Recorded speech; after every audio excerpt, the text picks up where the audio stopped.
Good morning, everyone. Good morning, and welcome to today's program, Colorful Perspectives, a STEAM Career Showcase.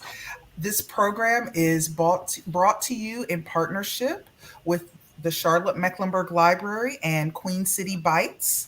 We would like to thank you for joining today's program. My name is Tanya Lewis, and I am an adult services librarian at the Sugar Creek branch of the Charlotte Mecklenburg Library. And I'd also like to introduce my co host and partner in all things STEAM, Alyssa Lemon. Hi, my name's Alyssa Lemon. I am a volunteer organizer with Queen City Bites here in Charlotte. We do technology learning for anybody who wants it. So join our meetup if you're interested in learning more about coding or programming or anything with computers. Awesome. Thank you so much. Thank you. And I also wanted to just mention that today's program is part of the Black Lives Matter initiative in support of October being STEAM Month. So we are really excited today.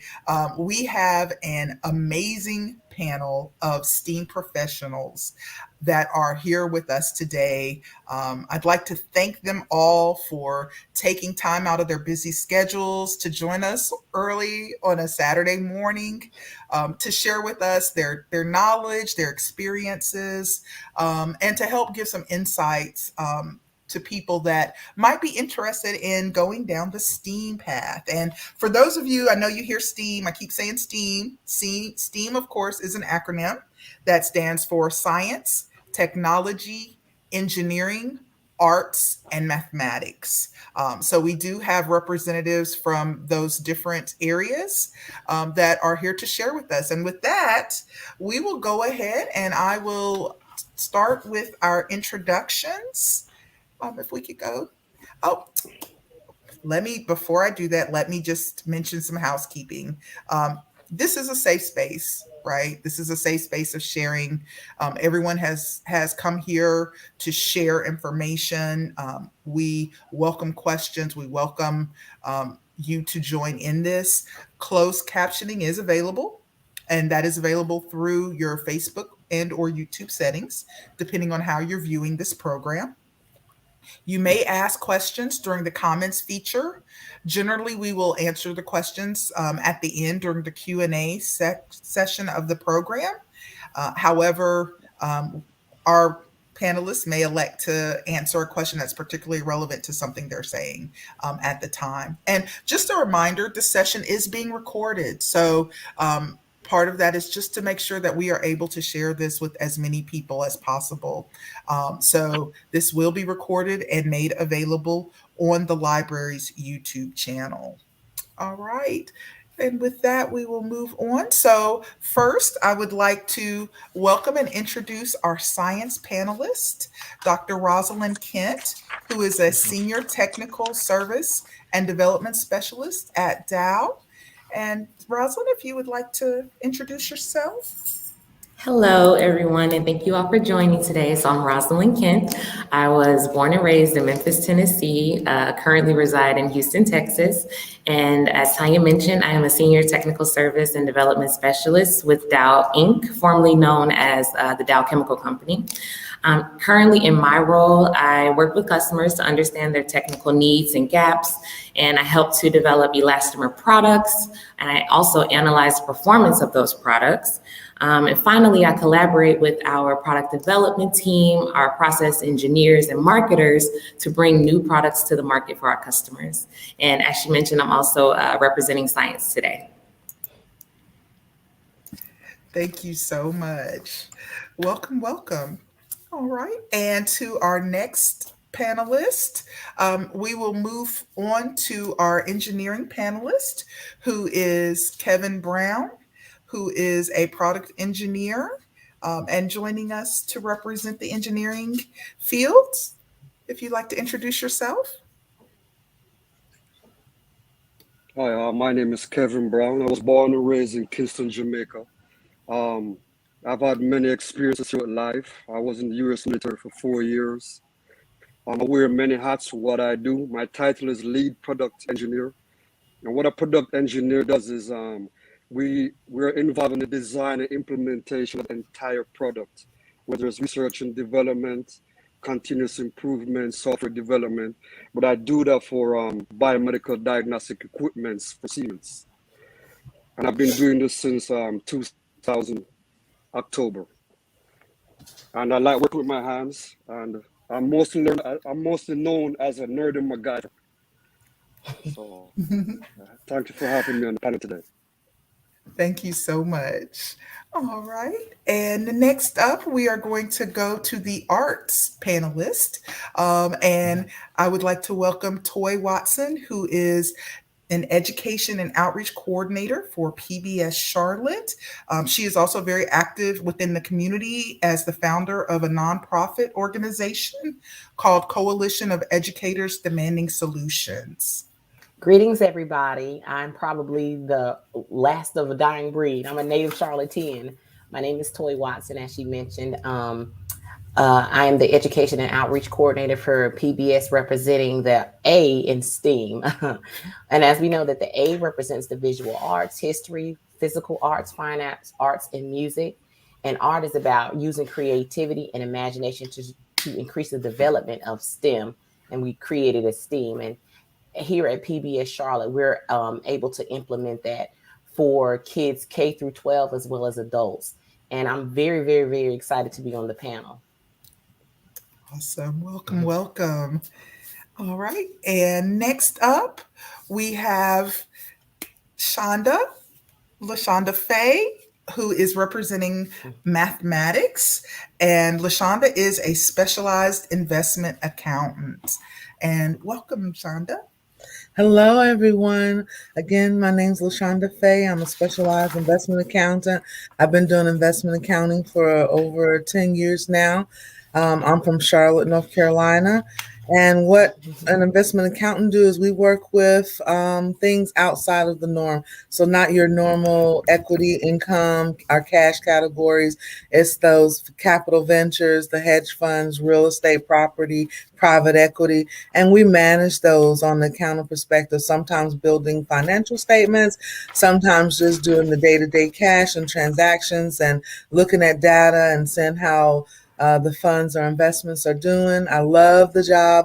I learn so much. It's so you get to be involved with so many different things and different businesses and different types of investments. Just to name a few, working with an almond company or working with a vineyard, and I get to learn all these different things, and I love it. And I'm glad to be on the panel today, and so excited for everybody to learn. So thank you. That's me. Thanks. Thank you. Welcome. And I just wanted to mention we do have one more panelist who is on the way. So when she is able to join us, we will introduce her at that time. But with that, we will go ahead and get started. And I have to say, I am so excited because I feel like we have a really good representation of the different ways that you can be in a STEAM career, right? STEAM, a lot of times people think of like one or two things, and there are so many different ways that you can have a career in STEAM, and it is not always what you immediately think of. So with that, I'm going to open it up with my first question, which is, what education and job training did you obtain to prepare for your current career? Are there any things in hindsight that you wish you had done or not done?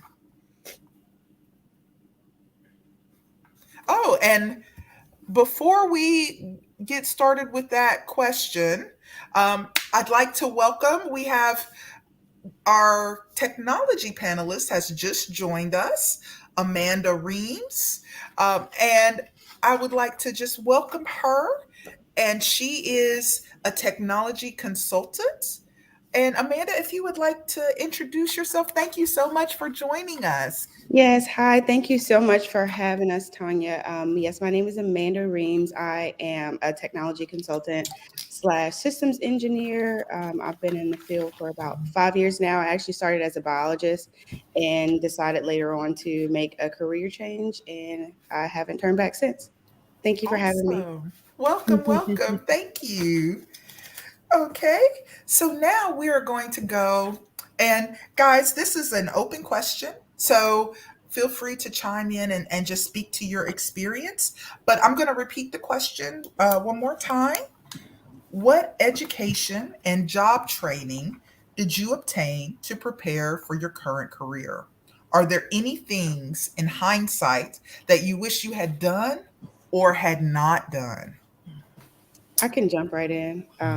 I feel like I took the long way. So, like I mentioned in my introduction, I started out as a biologist, and I spent most of my life thinking that I was going to, get a PhD and do research for the rest of my life. And so I did my undergrad in biology, and then I went to A&T and I got my master's in biology as well.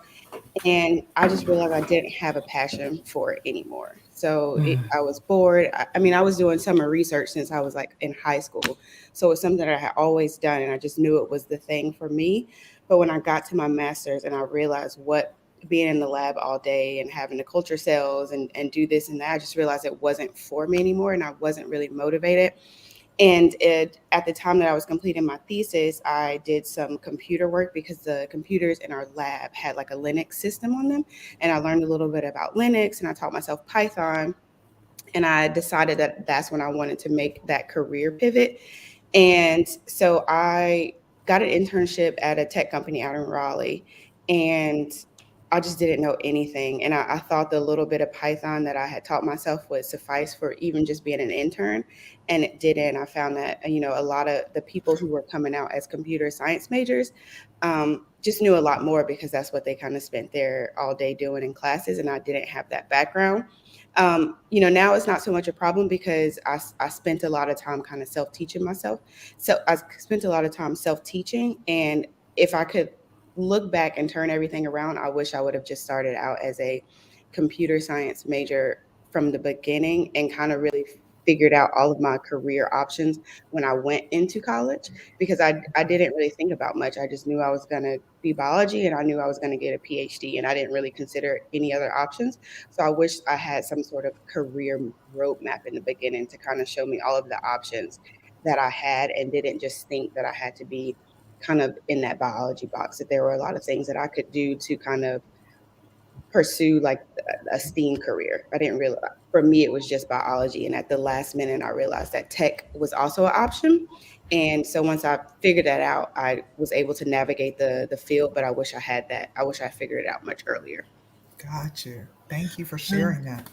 I can piggyback off of her if she wouldn't mind. I didn't take the long route. I started out in education.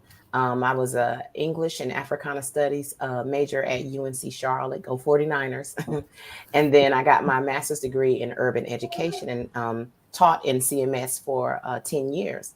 And what I found, well, taught in English for 10 years and 2 years as an academic specialist.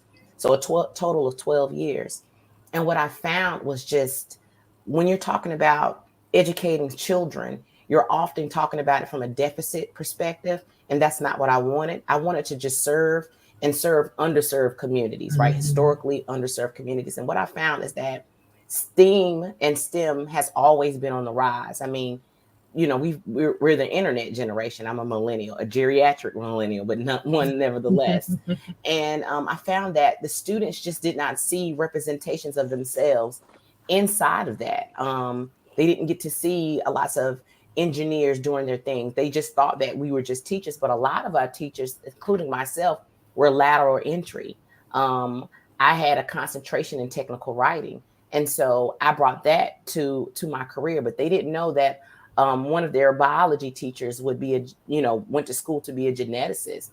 They didn't know that, one of their CTE teachers was really a mechanical engineer. And so what we needed to do was be more visible and try to integrate that into education. So when I switched to Whitewater Middle School, it had been designated as a STEM middle school, and it was right in the heart of the West Side. So I decided to move there.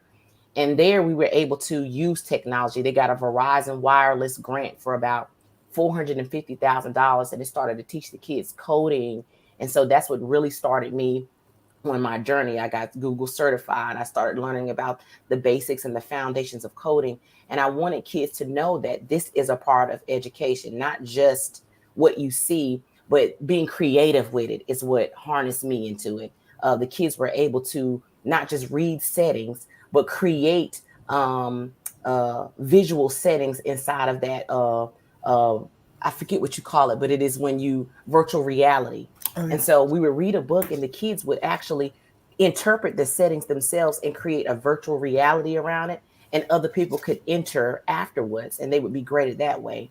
So it gave them an opportunity to learn mathematics, STEM, engineering, but it also gave them an aspect to be creative with it. And I was like, this is what I want to do full time. So when I transitioned to PBS Charlotte, a lot of what I do is implement that into the things that they learn, mathematics, social studies, history. We put that STEM into it, but we also add the art, so they can be creative with what they learn. What I wish I would have done is I wish I would have added coding, going to a 12-week boot camp and being able to teach kids not just the foundations of coding, but getting into it very seriously so they can understand that a 4-year degree, although that's beautiful, that is not the only route towards wealth. And as well as having a job that's respect, that gives you respect and confidence. Love that. Mm-hmm. I'd like to jump in here. So I went all the way through to get my PhD in chemistry at the University of Michigan. And what I really got out of that experience is how to use the scientific method to solve problems.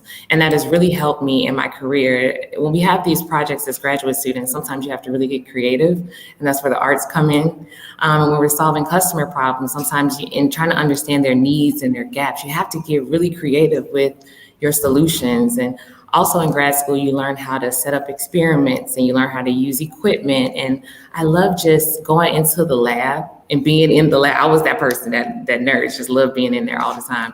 And using my imagination to come up with this reaction, or how can we make this better?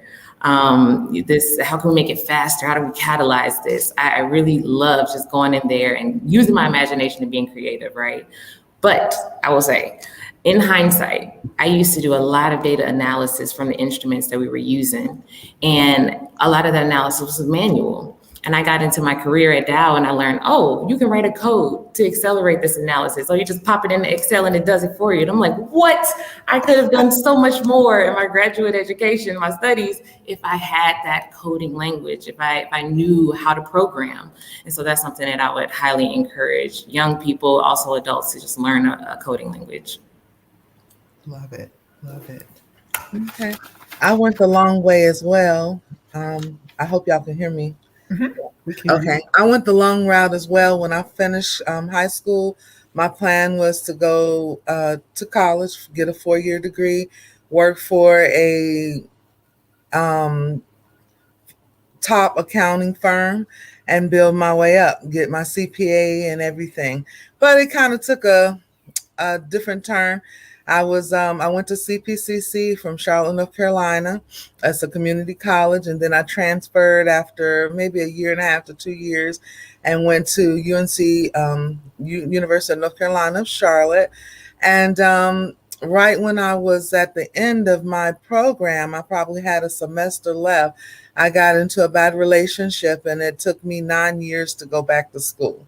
But when I went back to school, I started at University of Phoenix and I completed my bachelor's, and then I continued on to get my master's. And during that time, I worked for 15 years in the banking system. So I was around, I was in a financial institution. I was doing reconciling and I was a part of their operations while I was there for those 15 years. And then as I got my degree while I was working at the bank, because they also promote their employees going to college with helping and assisting financially. And I ended up in accounting roles at the bank as well. And when I finished my degree, I decided to move away from the bank and go to an insurance company. So I was working for a Fortune 100 insurance company as an investment accountant. That was my first role as an investment accountant. And it was intimidating at first, but I have a great experience and a lot of colleagues and friends from that experience. So when you talk about, that's my education and my job training and the route that I took, and it was a long route, and it says, are there things in hindsight that I wish I would have done or not done?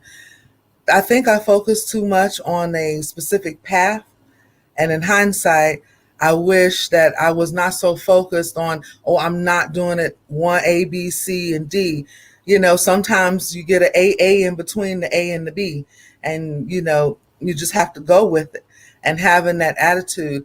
And that's kind of what I'm trying to say. In hindsight, attitude is the best thing. I think I gave up after I got into a bad relationship for a while, and I didn't think it was for me anymore, that I could get back to it, and I wasted time. But I got there, and now I have my master's and my bachelor's. I finished my bachelor's, and now I'm sitting for the CPA. So in hindsight, I think the biggest thing in my path is just make sure that you're focusing on where you are now and not where you think you should be.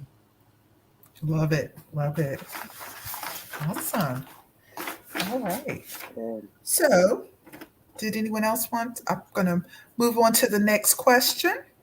Now that we've talked a little bit about your histories, right? Let's talk a little bit about your now, your present.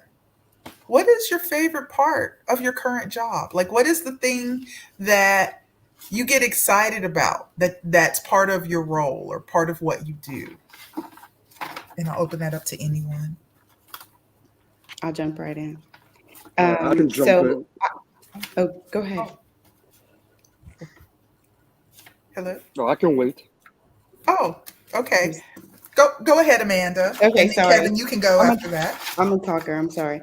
So I think my favorite part of my current job is that always learning. I've always loved to learn, and I think that's kind of why I found myself in STEM to begin with, because I love finding something challenging and then being able to conquer it. So in my field, the technology is always changing. So there's always going to be a new hot language. There's always going to be a new cloud platform to learn or some new automation tool. And I find it really fun to just figure out what the new tool is and being able to master that new tool. So when I started, I learned Python, and that was quite difficult for me. And then in my internship, I had to use C++. Did not like it. So glad I don't have to use that on my day-to-day. And then once I got into my field, Terraform was really big, and I enjoy learning Terraform. There's like a new wrapper around Terraform that you can use now. It's called TerraGrunt. I'm enjoying learning that. So for me, it's like always learning new stuff. Like I always kind of wanted to be challenged in my career and kind of having to learn new things all of the time. Some people have careers where they just stick to one thing and that's what it is. But I just enjoy having to learn new stuff, and that kind of keeps me motivated. Awesome. Awesome. All right. And Kevin, you wanted to? Oh yes. Sorry, my dog is barking. What I like most about my job is, what I like most about my job is doing full product implementation. The product could be anything, could be electromechanical, could be software development, validation. Taking the customer specs and putting it into full fruition and seeing it run and writing technical processes and training it. That gives me a sense of pride and accomplishment. I'm more of a hands-on person, so taking things from small and building it up and the technical design behind it is what I like the most about my current role. And I also get to share by training and teaching others, whether it's my coworkers, people that report to me, and seeing something that I built is probably the most passionate thing I like the most about my current role. Awesome. Awesome. So I have a bit of a story to tell to answer this question. So I preface this a little long, but not that long, I promise. So I attended Xavier University of Louisiana in New Orleans, and I started as a chemistry pre-pharmacy major. So my sophomore year, I was going up to apply for pharmacy school, and a mentor of mine was like, no, you are not ready. This is not your thing. And I'm like, what? This was my plan since I walked through the door at Xavier. Okay, so what am I going to do?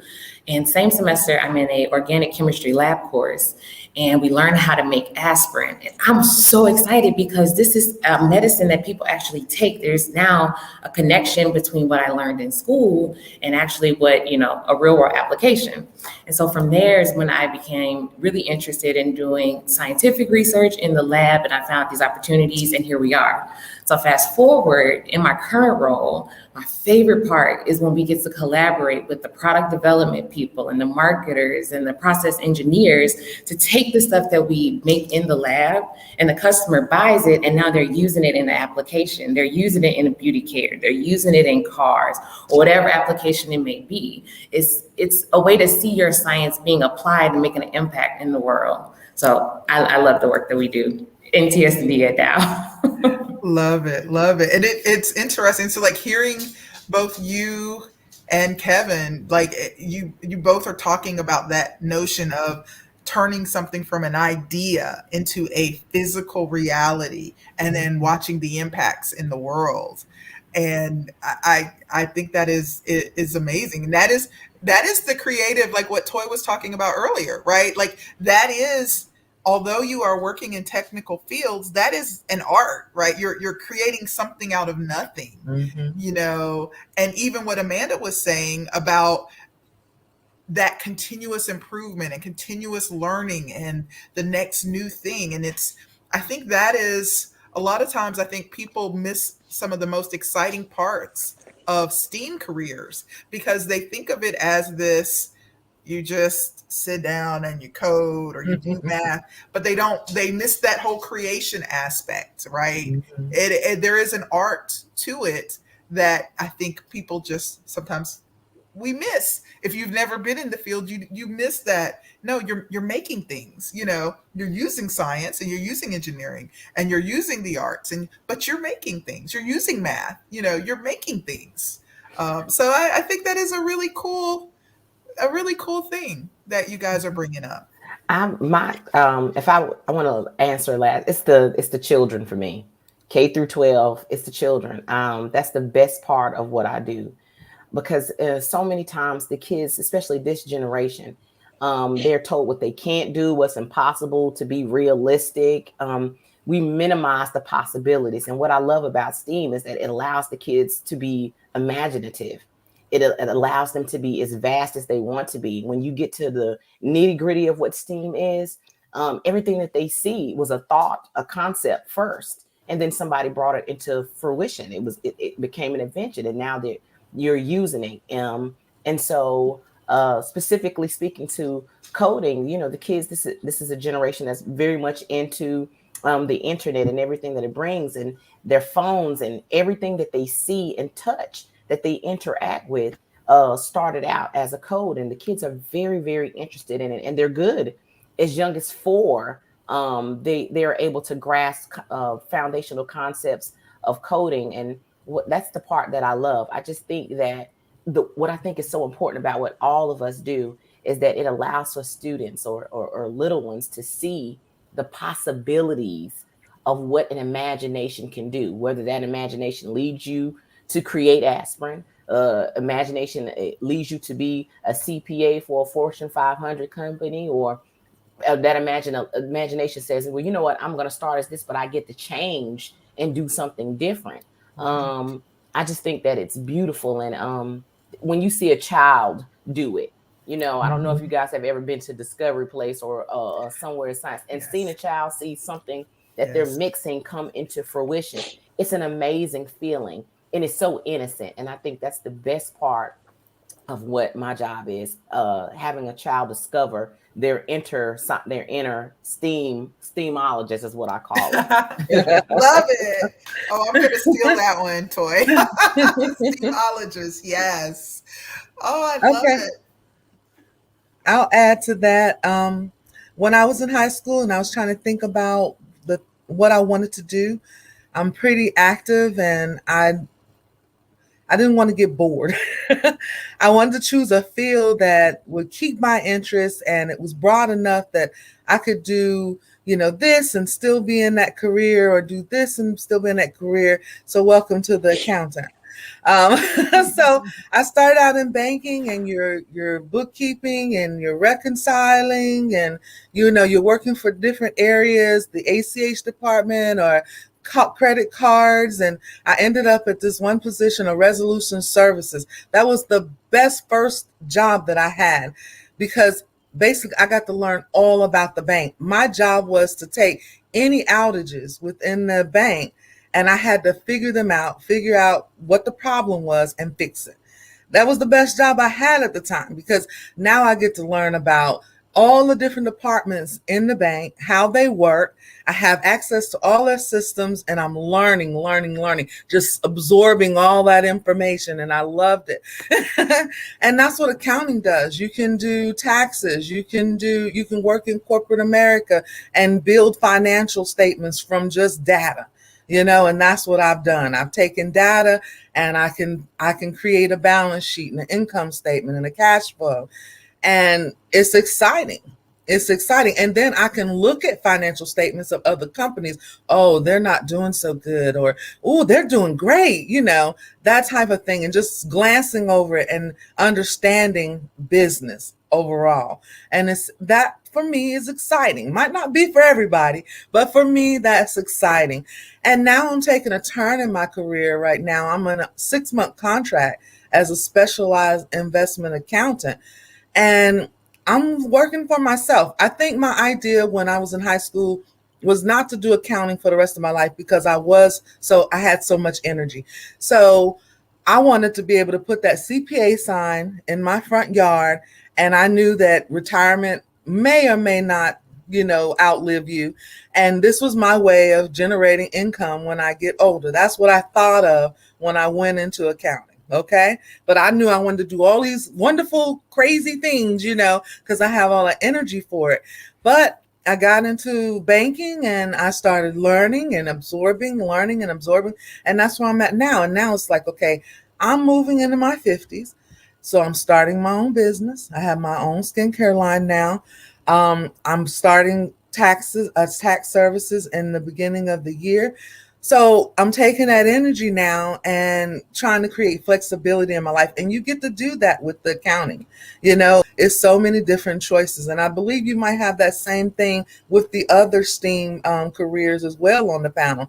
Once you get your credentials and you go to college and you get your degrees and you get your certifications and things, it allows you to grow and do things beyond what you first imagined when you got into it. And that's what I love. That's That's my favorite part about my job and my career. I love that. And I have to say, so when you think about all of the things that everyone has said, right?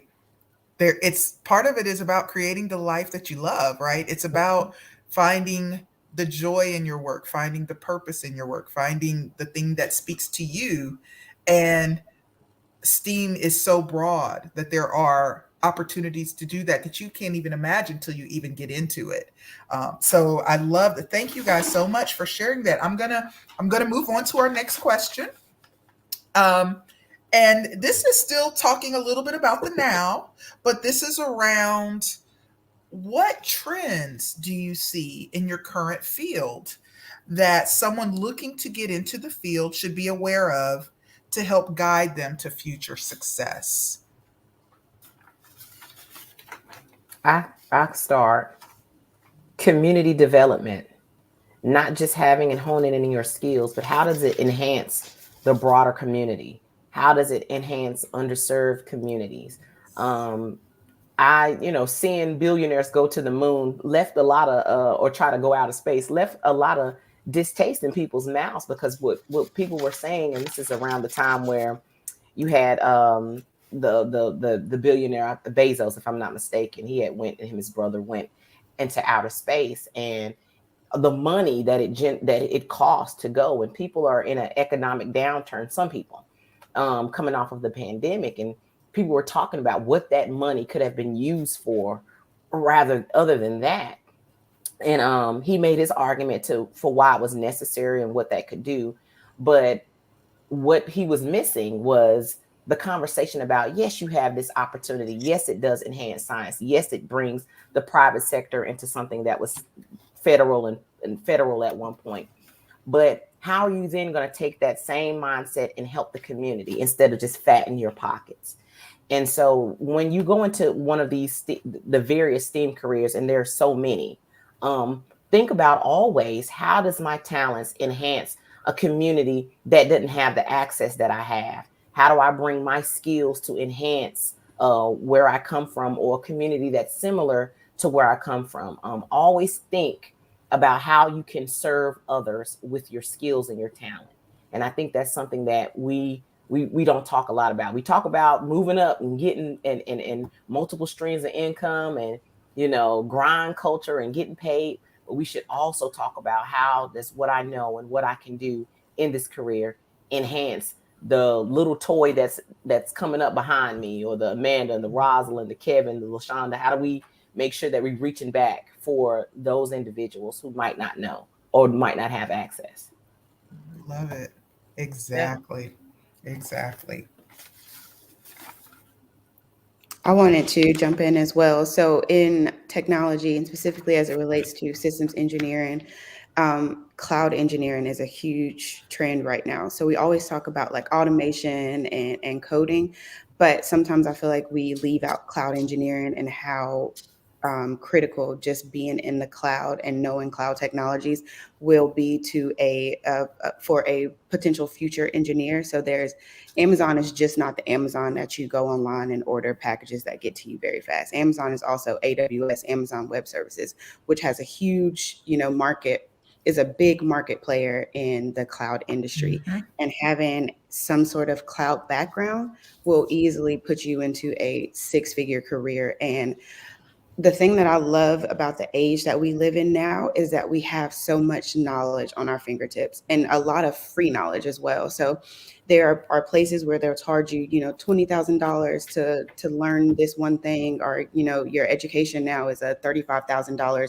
worth of debt at the end of 4 years. But now we have situations where we can go onto YouTube, take a AWS practitioner course, and at the end of it, we sit for our AWS cloud practitioner exam, and now we can walk into an $80,000 plus career without having to leverage all of that debt. So I think is that cloud engineering is something really important, and YouTube, Udemy, Coursera, all of these learning websites make it so easy to have access to that type of information.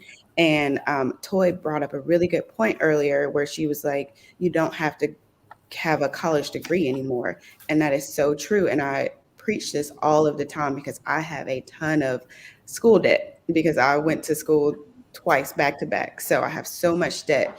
And one thing that, back to the first question, if I could do it over again, I probably would go back and learn a skill. Like in technology, it's the skills that matter. It is not Yes. necessarily the degree that you have. So if you are not a person that wants to go sit in a class for the next 4 years or the next 2 years, you don't have to anymore. And you can still make a really good career out of learning a skill.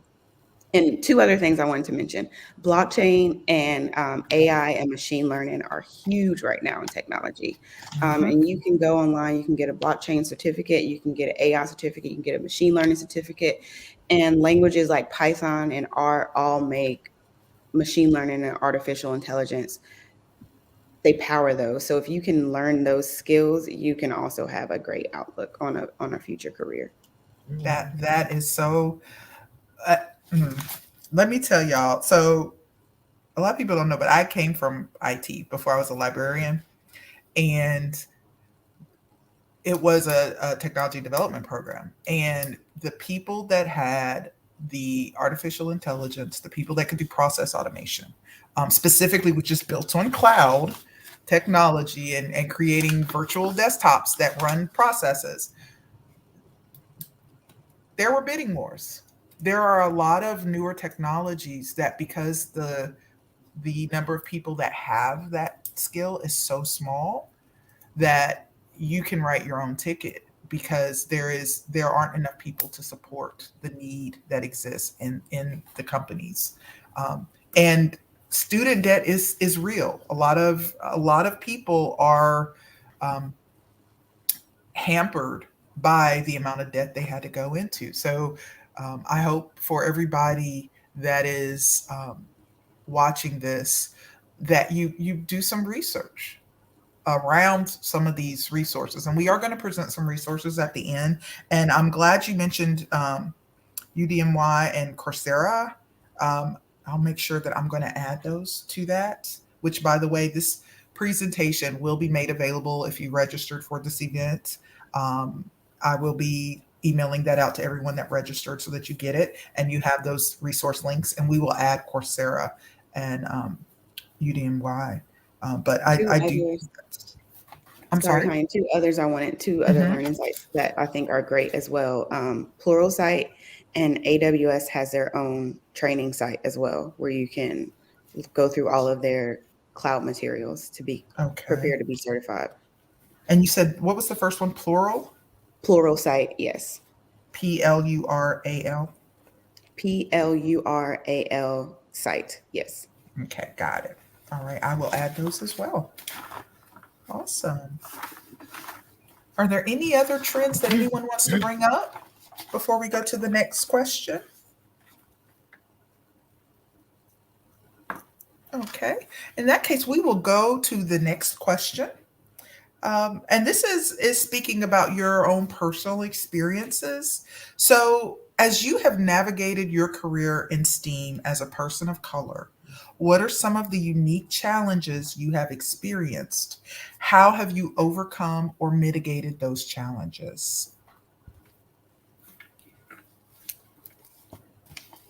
I guess I can start on this one. When I started the insurance company, of course, the bank is full and you have a lot of colored women that work in the bank, so it's not as intimidating. But when I started the insurance company, there weren't a lot of people in the corporate accounting area that looked like me. They were administrators, maybe one, and maybe someone that did some back office administration administrative work.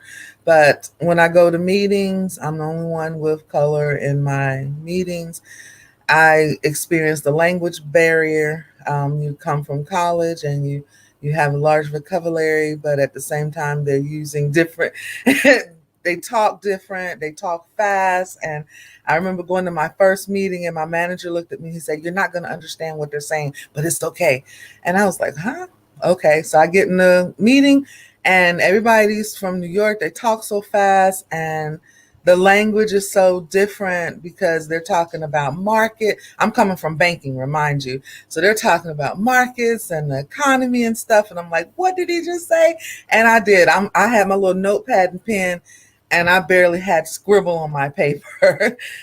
And you say, and the other part of the question is, how do you deal with that? How did you overcome and mitigate the challenge? Um, One other thing that my manager said, who was white, one thing that he said to me is, he said, network, network, network. And you know what networking is when you come in the door and you're like, okay, well, it's my first accounting job outside of banking, so I want to focus on my job. I want to do a good job. But at the end, I kind of slowed myself down by not focusing in that networking. You really need to sit down and talk with people. Therefore, you get a pace of their tone, and if they're talking fast because they're from New York, you hear them better. So the meetings go better. And when they're using the market language or economic net language and stuff, you learn that by sitting down and talking to them, whether it be bathroom talk or, let's go to lunch at the cafeteria and things like that.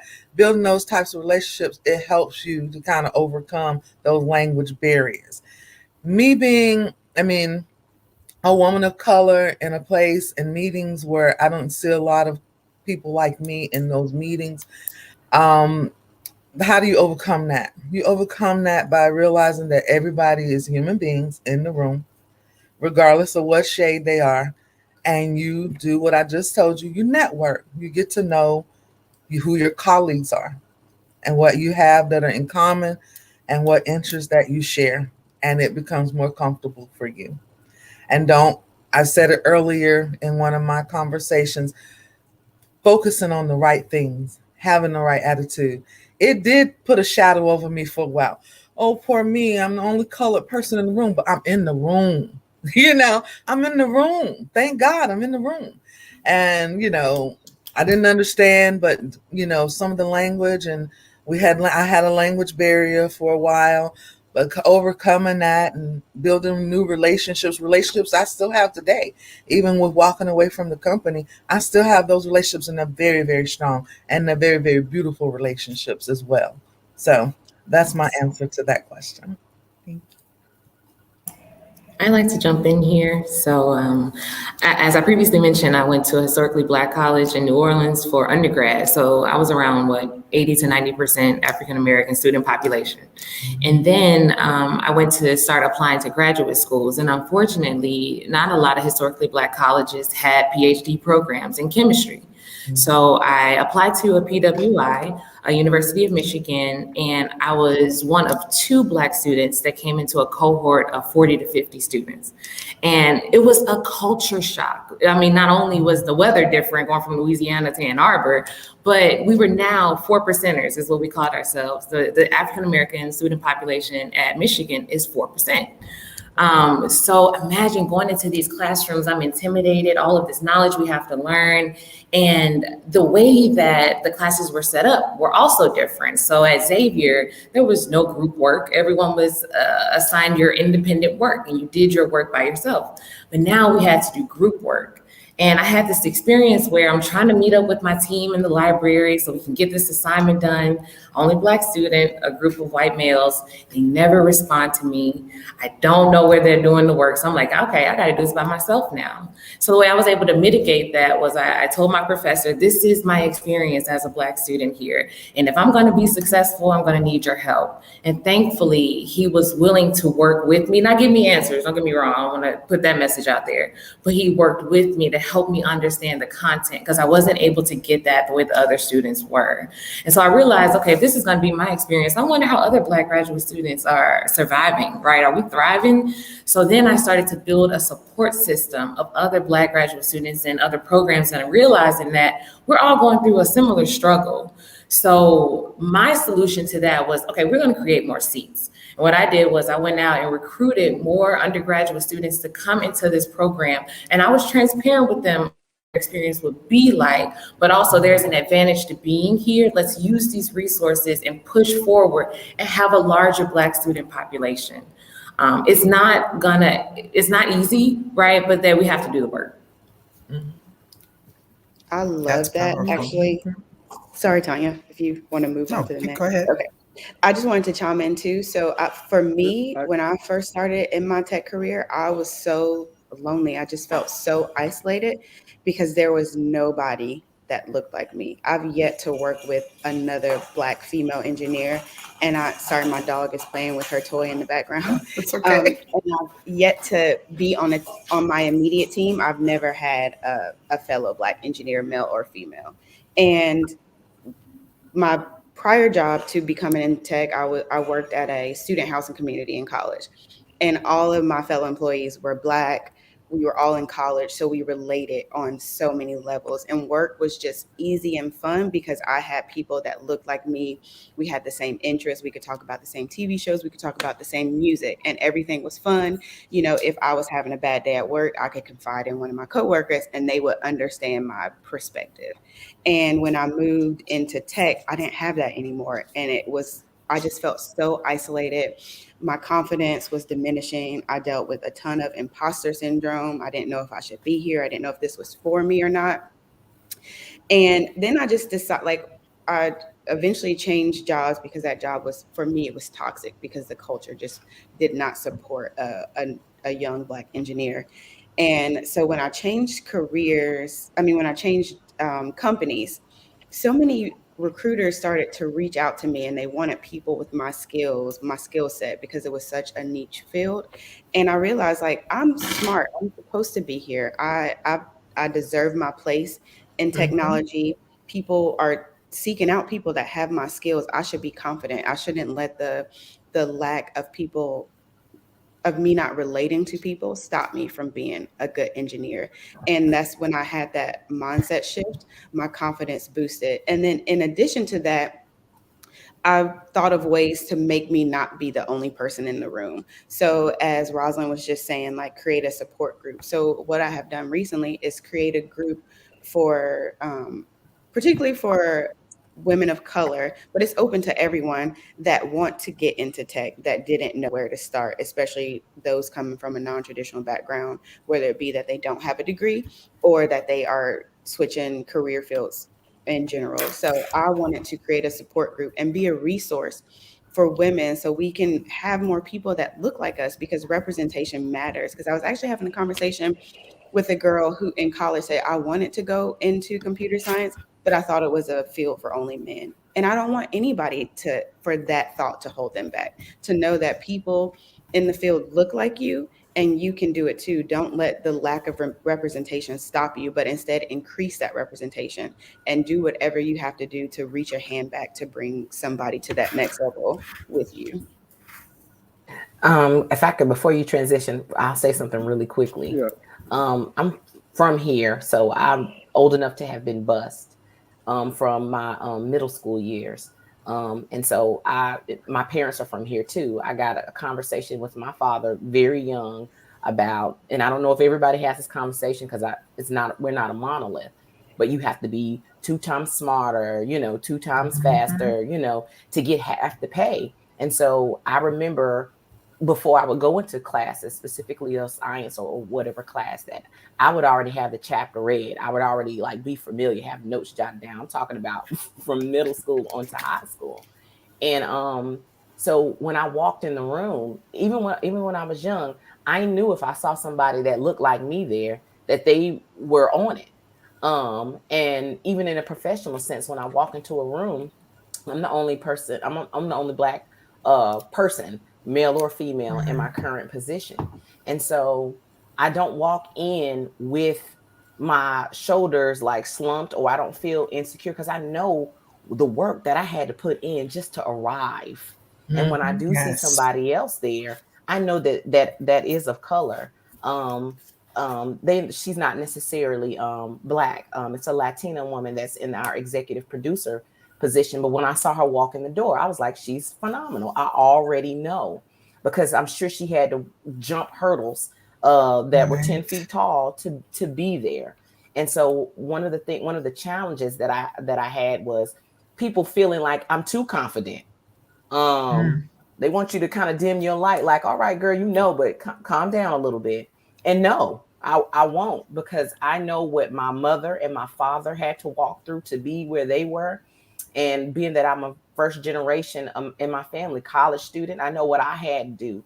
And I know being bused and being always in a PWI situation, what I had to do in order to be there and be successful there. So one of the things that I did to overcome it is don't let anybody knock my crown off my head. Not being afraid to bring my authentic self to the table. I don't have to code switch all the time. I can talk exactly how I talk in my natural vernacular with my country twang, and I'm still intelligent and be my most authentic self. Right. And so that's one of the things that I had to do to just tap back into my inner confidence. Love it.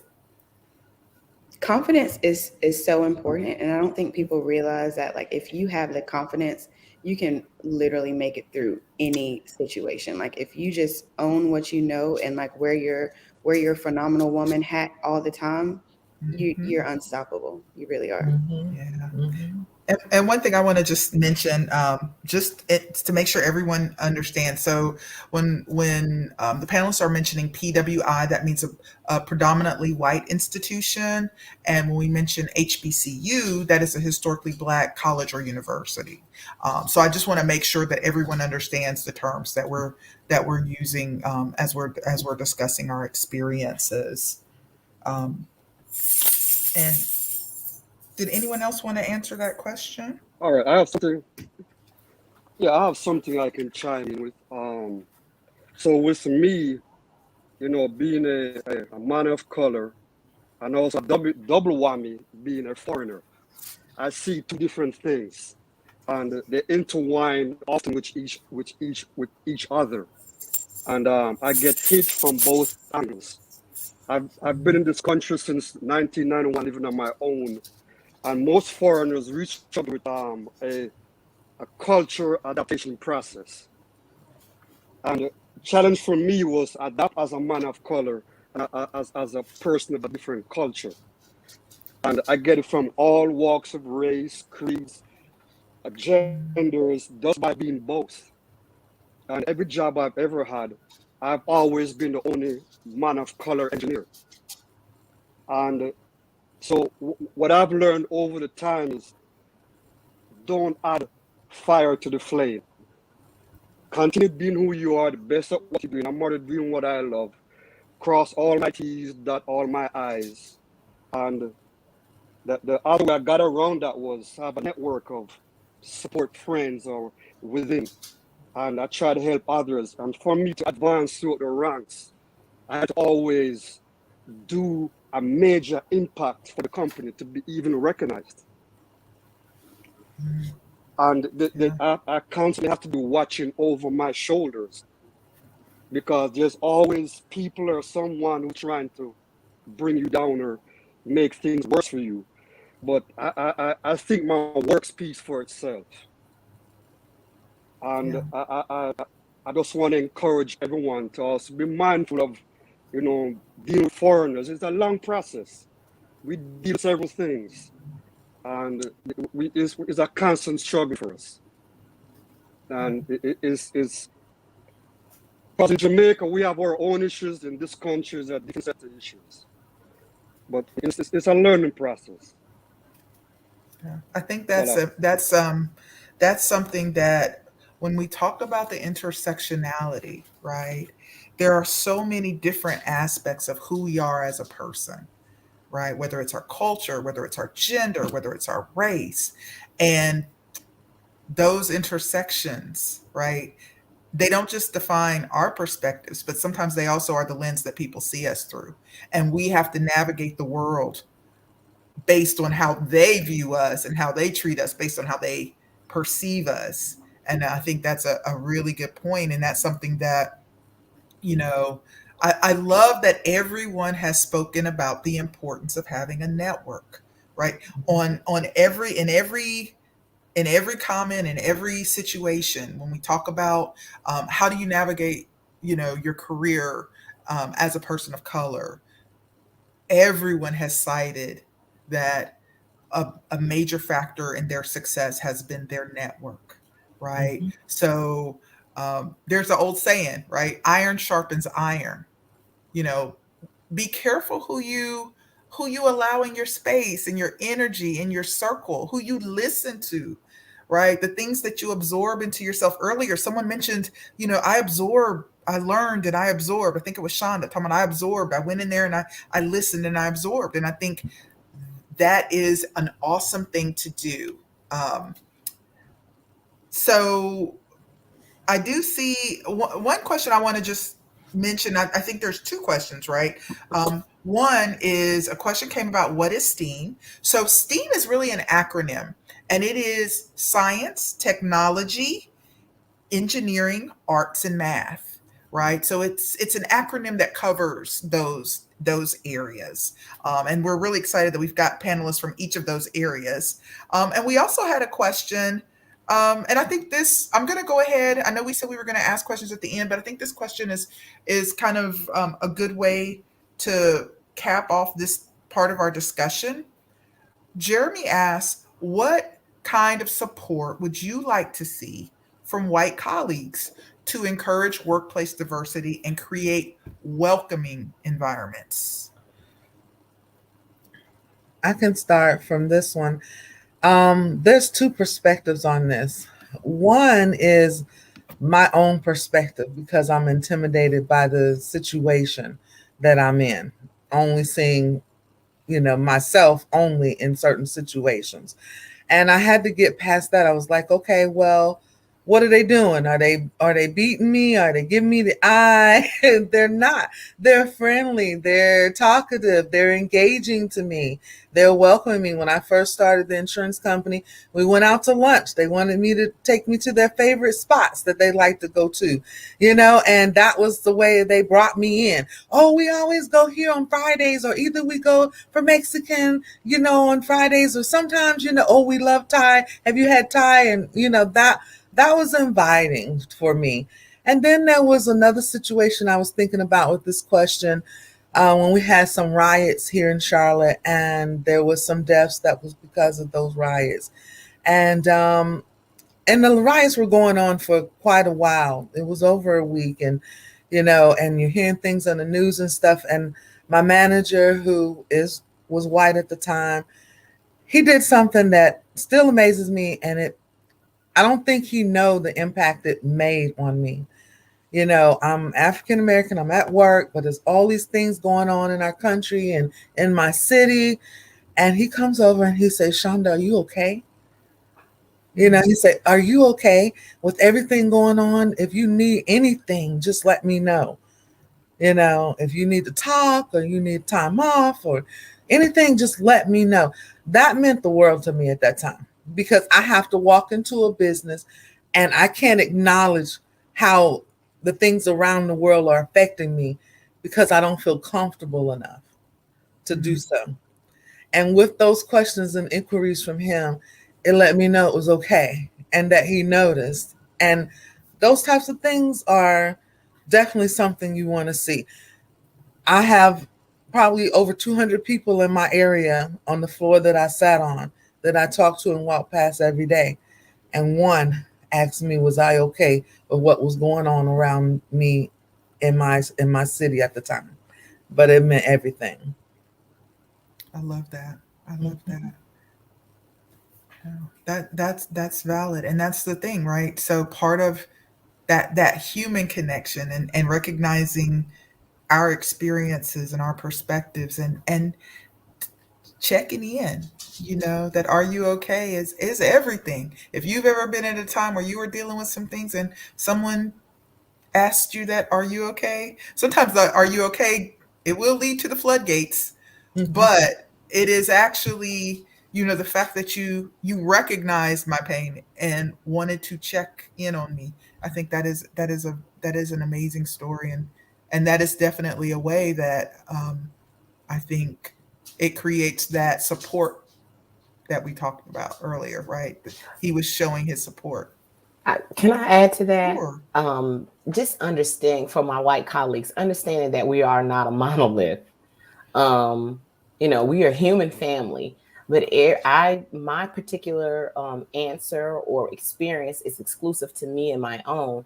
I don't speak for, respond to, or answer to it. I'm not for all Black people across the diaspora. It's very dangerous, I think, to ask, well, what do Black people think? You haven't even Yes. thought about the nuances. We have a gentleman here, Kevin. He's from the Caribbean, and so his experience inside of his area is different from me being a Southern Black woman here in North Carolina. Somebody from California's experience is different, and I'm just speaking about region. That doesn't incorporate your history, your family dynamics, and things of that nature. What you like. So it's if you asking, don't ask for me to speak for my entire diaspora of Black people. I don't, no one would ever ask you to speak for all white people. And so we would love the same type of consideration. Another thing is, if it's controversial in your mind, right, do some history or some research yourself, because use the tool that is Google.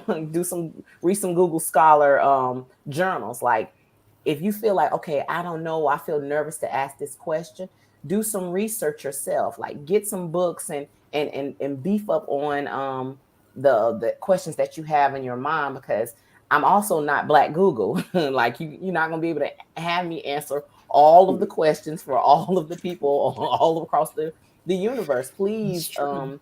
use the beauty that is Google, and use the beauty of the library. I was about to say, But we got lots of I'm gonna databases. plug that in too, because what we find is it's very hard to go through trauma and then to teach you what's going through what that trauma is. And just speaking about 2020, people asking lots of questions, and I'm still processing myself, and so I can't answer for everybody, and then try to provide clarity for you too. And then the last, I think, and most important thing is the golden rule you learned when you were a child. How would you like to be treated in that situation? How would you like to be spoken to? And if I do say my experience, I would appreciate not being gaslit. Those experiences are exclusive to me, and they are mitigated by my experience as a Black woman. And if you're not, then you wouldn't understand. So, don't deny or shake your head or kind of shrug your shoulders. If that's not the way you would like to be treated, talking about your perspective, then extend that same courtesy to me. Thank you. I love that. Yeah, and I think that we are not a monolith is true for everything, right? That's true for everything. If you ask any one person is an individual grain of sand with their individual experiences. So treat it as such. Awesome. Um, oh, now someone asked a question about STEAM's relationship to jobs like NASA.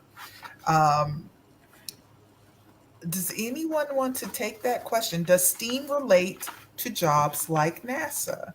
I can Absolutely. draw. Oh, would you like to go? You go ahead. I'll go after. I'll draw one connection that is personal to me. So when I was in graduate school, I worked on energetic materials, which includes propellants and explosives. So when I think about NASA, I think about spaceships that have to be propelled into outer space, right? And so the way that you can connect the dots there is like there is someone that has to develop the materials that goes into the aircraft to get it out there, right? So just one connection piece that I saw. And NASA is in Houston, and if anyone ever has an opportunity to go, highly recommend it. It's a really great place. Awesome. Awesome. And Amanda, did you want to say something as well?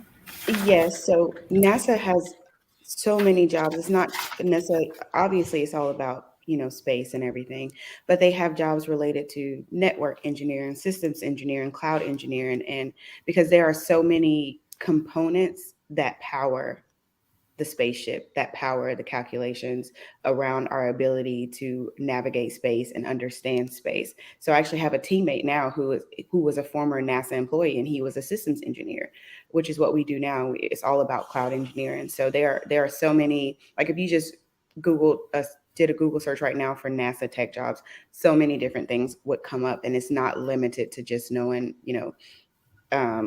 having a background as a rocket scientist or anything like that. So yes, it does include all aspects of STEAM. Awesome. Awesome. Thank you. Thank you. All right. I'm going to move on to our next question. And I know we are we've got around 21 minutes left. So we've got two more questions. And then we're going to open it up to the floor if there's any other questions that our attendees have. But this question kind of piggybacks on the networking, right? That just came up as you answered the last question. What advice would you give someone looking to enter your career field? Are there any specific networking groups or professional organizations that you belong to that would assist others in your field or looking to join your field?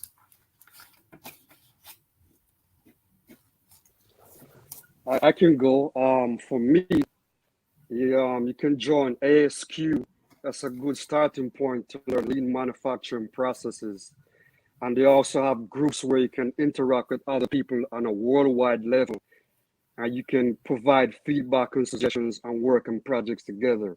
Another group is IEEE, Institute of Electronic and Electrical Engineering. You can see what the latest technologies are, learn from that, and adapt it into your current role and see how it fits in. Um, those two avenues have really helped just to see what's out there and to keep abreast of the latest trends and methodologies in applying myself. Awesome. Thank you. Thank you.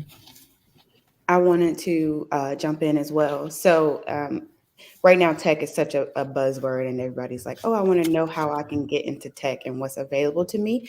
And a lot of people come in assuming that you have to code to be in tech, and you don't have to code. There are so many other ways that you can tap into your interests by going into a tech career. So if you find yourself being a creative and you love working with design, you could easily be a UX UI designer, and you collaborate with the engineering teams to build a beautiful app that you deliver to your customers.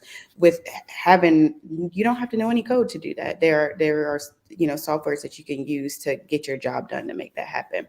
And then also, like, if you love running projects and kind of having a say so in the process of everything, you could be like a product manager or a scrum master, and you don't have to code for that as well. But if you do enjoy coding, you can easily become a software engineer, or you could tap into systems engineering. So I say all that to say that research is important when you are looking to get into the STEAM field, because there are so many options. And I think people just assume you have to be great at math or you have to be extremely smart. You really just have to be motivated, and you have to figure out what you like, and you have to take your confidence with your motivation. And so research is so important to navigate all of the options available to you. And specifically for engineering and tech, there is Black in Technology. They have a lot of groups throughout the US. So there's a large organization, and in each state you have your own little cohorts. And then there's also Afrotech, which is a large group, and they actually have a conference coming up in November 8th, I believe. And then also, I mean, I would use sites like meetup.com to see what's available to you. I know like Meetup kind of staggered during the pandemic, but there are so many meetups local to your area that are geared towards your specific style of interest. So I know there was a meetup for like junior developers, specifically those who were coming from a non-technical background that wanted to go into coding. So there are so many groups that you can engage with just by going on meetup.com and doing a search for the things that you are interested in. Yeah, and actually our partner in crime, Alyssa, she is part of a group that is the Queen City Bites meetup, and they are a local Charlotte group. That is exactly like what you're talking about, and they are on our resource page as well. So and I will also add the Black in Technology and the Afrotech to the resources page as well. But thank you for that. Thank you. My advice is to start them early. If there's any aunts and uncles, cousins, parents on here, start your kids off exploring all aspects of STEM very early. You would be surprised. Just off the top of my head, PBS Charlotte has Foundations for Coding on, it's called Scratch Junior. It's an organization, it's a nonprofit called Girls Who Code.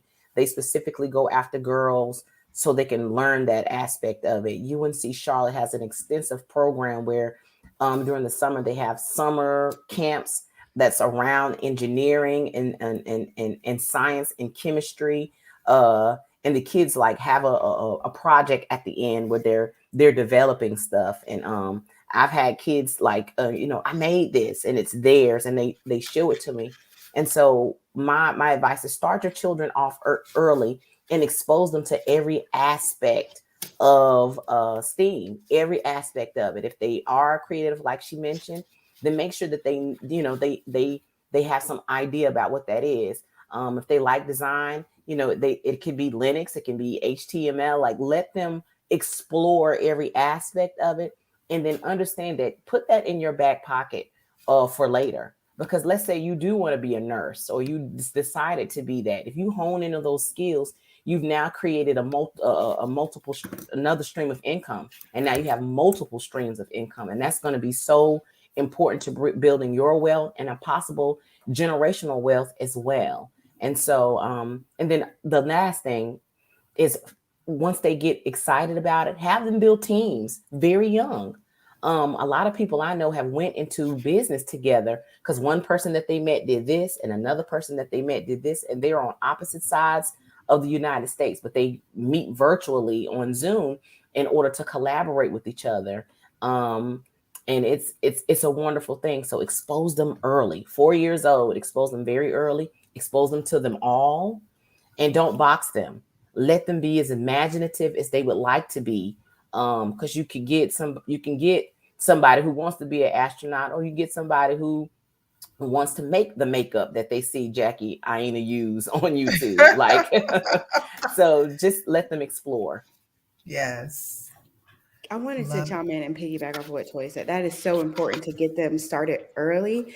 And there are just like, we have so many things at our fingertips these days, and it just makes like learning great, especially for younger kids. So I have a 4-year-old, and because I am into biology and technology, I'm super biased. So, but there's like, you can easily do a simple science experiment at home. Pinterest has so many fun science experiments for kids that can teach them. Like, we did a experiment on the water cycle, and she loved it. So it's little things that you can teach them at home at a young age to kind of get their mind going and keep them intrigued. And also, like, Fisher Price has like a play set for like a pretend chemistry lab, and you get to use beakers and pipettes, and you get to do all these cool things that are, sensory, gets their mind going, and she absolutely loves it. And then for the kids that are like into being on their iPad or like their whatever device they use, there's a thing called Osmo, and Osmo has all of these attachments that you can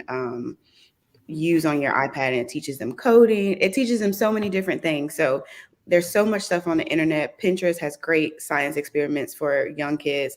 And then a lot of the universities even offer summer enrichment programs, I think as early as middle school. I know I did a summer enrichment at UNC when I was in high school. So just do research for about what's available in your area to the kids to just get their intrigue spiked early. Yeah, and I just have to put a plug in here for the library. So the library actually does a lot of virtual programming. Right now, we are still doing, just like this program, we're doing virtual programs through Facebook Live, through Zoom. We have STEAM-related programs where we bring chemists to show kids little experiments. We have the Culture Blocks initiative, which have been doing some Clayworks activities where you can actually pick up a set of clay, and you follow along with the virtual program, and you bring it back to the library, and you actually get it fired, and your child gets the actual item they created. We have so many things that are available through the library. And if you just go to cmlibrary.org and click on the calendar and just do a search, you would be shocked, because the great thing about having 20 branches is you have 20 branches worth of creative people doing programming. And now that it's virtual, you don't have to be here. And by the way, you don't have to be a card holder. You don't have to even really be here. We just want you to come and attend.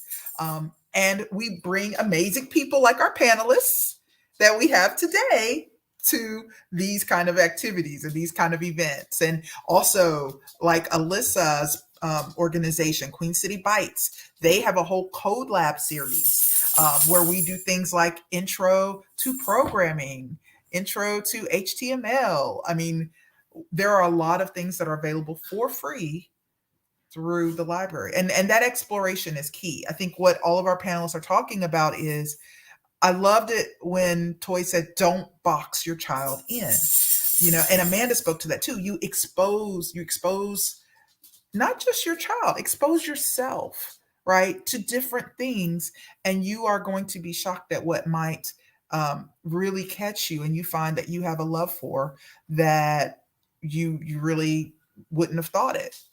I like coding. I like HTML coding. I like my code to look neat. I like it on separated lines.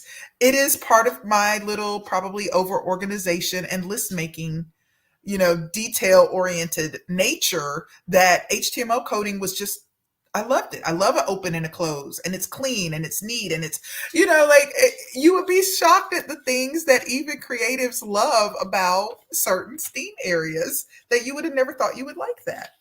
So that's enough of my plug. I am going to close with our last question. Um, it is still going on the now, right? Throughout this whole conversation, the pandemic has kind of been a little thread, because we're all dealing with it. We're all living with it, right? We're all dealing with the impacts of it. And I want to talk a little bit about how is it impacting what you see in your field, right? So, how has the current pandemic impacted your field?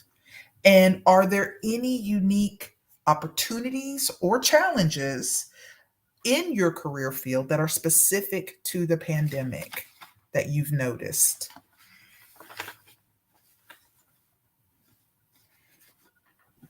I will start. I'll just give a little plug for tech in my answer here. But the pandemic, thankfully so, has not had a large impact on people in technical fields that I've seen, like engineers, software engineers, DevOps engineers. And I think that speaks to how resilient the field is. The jobs will always be available. I've actually seen hiring ramp up during the pandemic, just because people, one thing I will say, people have become more open to remote positions, right? So prior to the pandemic, I was already remote. So the whole remote work was not new for me.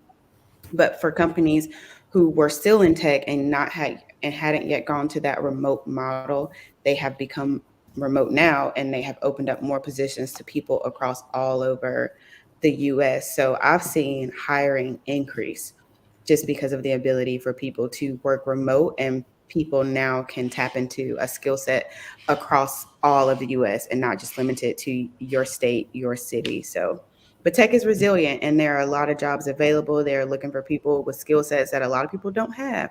So that's one really cool thing about the field. There will always be jobs available. Awesome. Awesome. I think with the accounting field, there wasn't a big impact.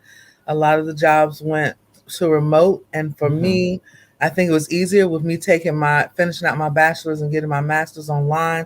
I didn't struggle as much as my colleagues with getting the reporting done because I have the experience of working online. So I benefited in that situation, and now I have 100% remote contract job. My company is in Indiana, and one of the questions they asked me in my interview process was, how are you going to do with working remotely 100%?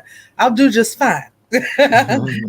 So I've seen a lot of movement of people getting jobs with my colleagues and my friends during this pandemic, and we've been moving along just fine. Awesome. Mm-hmm. In the education realm, we saw highlighted the digital divide. We just assumed that everybody had internet, that the internet that they had is going to work. I have, I'm not going to say no names, but one service provider owes me money because of the way my internet was going in and out. But we underestimated the communities that don't have access Yes. to internet, to technology, that would keep them involved in education. We sent those kids home very unprepared.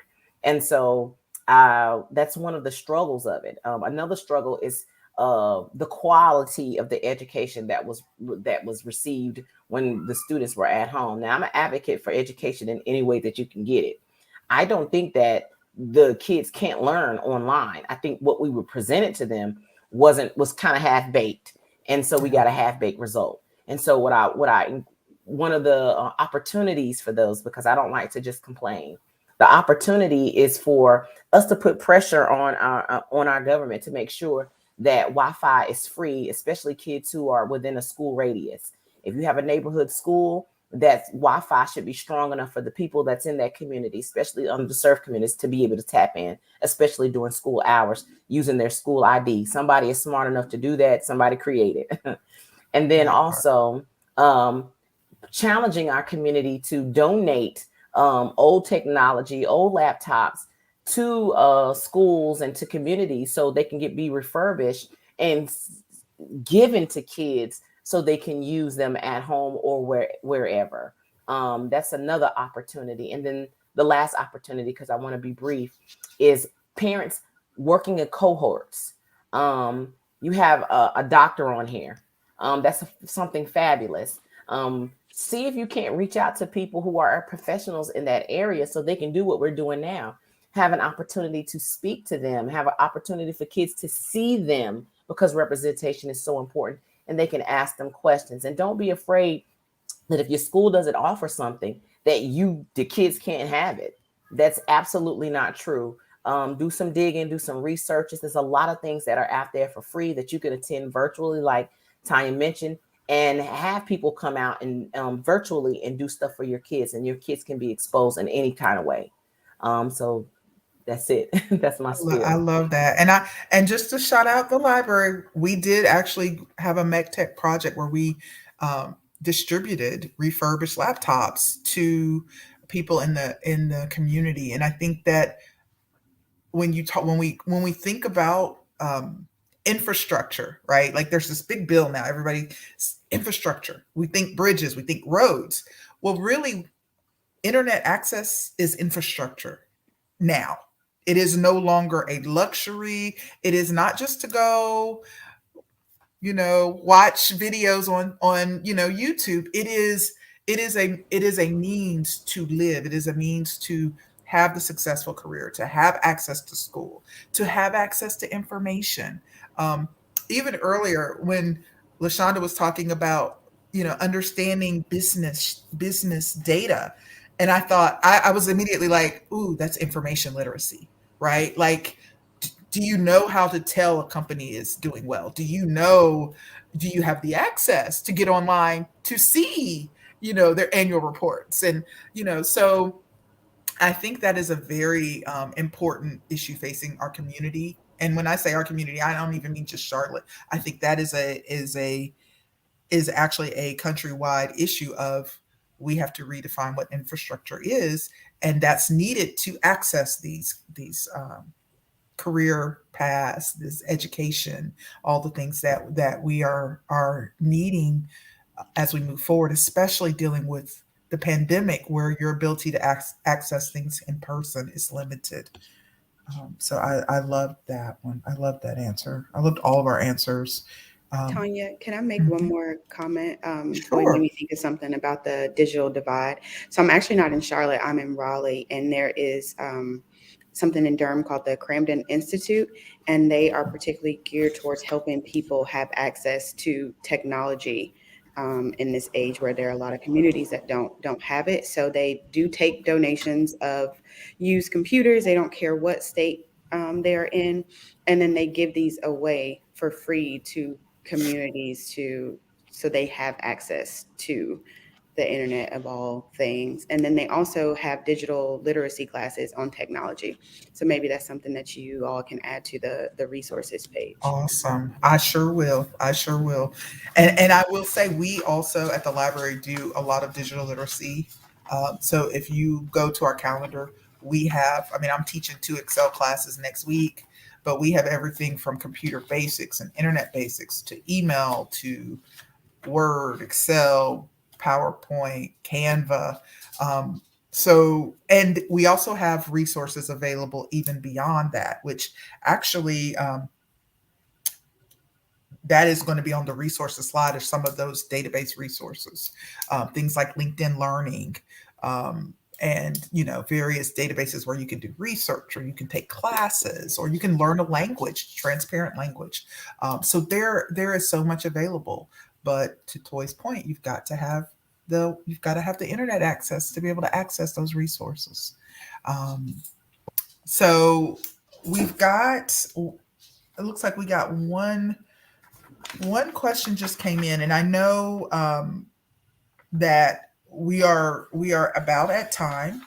So I'm going to ask this one question, and then I am going to close it, because I think we've answered all of the other questions that came in through chat. But this last question is talking about the evolution of STEM, right? So STEM having evolved into STEAM. which is a little bit of what Toy was talking about earlier. Can you talk about the interplay between the arts and sciences and technology related fields? Does anybody want to speak to that a little bit? I just think you hit it, Tanya. What Rosalind created is an art. What Amanda does is an art. What Kevin does is an art. The product, and what LaShonda does with numbers, and I'm sure she's made somebody rich. That is an art form. The things that you produce, and I think when STEAM was initially being talked about, it had a more narrow perspective. But humanity is one that likes to be creative on top of the things that we like to do. That's going to help us live. We make tools. I mean, talking about from the beginning. We're talking about Homo habilis. They made tools, but they also put designs on those tools, right? Something very as ancient as that. So I think that it goes hand in hand. We always create something that's functional with design. And that's something that is marketable all the time. And so when we add STEAM, it's just acknowledging something that was already there. We always knew that computers, when they came about, that they would be important. But nobody said that, in the early 2000s, Apple had to make those computers that were lime green and blue. Do y'all remember Yes, I those? remember Now I'm those. aging myself. But the point is, you could have had the same computer that was brown, oh my God, and looked a mess, like a TV. But we always intertwine the beauty with the technology. And so what Apple has been able to do quite literally, and especially cellular phone companies, is understand that people like for their technology to be pretty, or they like it to look a certain kind of way. And so even my kids, they laugh at me because my headphones still have a string when I was teaching in school. And so I saw their earbuds and they had all these designs. And so when it talked about the interplay, I think we're talking about bringing the humanity out of things that seems like it's not as human. It seems like it's out of this world, right? And when we add art to it, we make it functional, we make it pretty, we add a human quality to it, so everybody can digest it. So anybody, even if you're not interested, you're interested in it now because it has a certain kind of look. And if you have that kind of mind and it's imaginative, it interplays that way. You can get inside of this field, even from an artistic perspective. And I think that's how they interplay. I think they all are dancing with each other. And art is just a manifestation of them, it being marketable and beautiful. I love that. I love that. All right, guys. Well, I think at this point we are going to close. I want to thank every one of my panelists. You guys were amazing. I thank you so much for taking your time to come speak with us on an early Saturday morning to share your thoughts, your perspectives, your experiences, and your wisdom. I feel like we were really blessed with some wisdom today. And I appreciate that. And I think that the information you provided, the advice, the knowledge, the resources is going to help anyone that attended or watches this recording. So I really want to thank you all for this. And I want to thank everyone that came and attended. I want to give a big thank you to Alyssa and to Queen City Bites, our partners in this journey who put a lot of work around this program. And not just the panelists, but also to the attendees. Thank you for joining us on a Saturday morning. And I hope that this was a benefit to you, and continue to look out for more amazing things from our panelists and from the library and from Queen City Bites. And I hope you have a good rest of your day.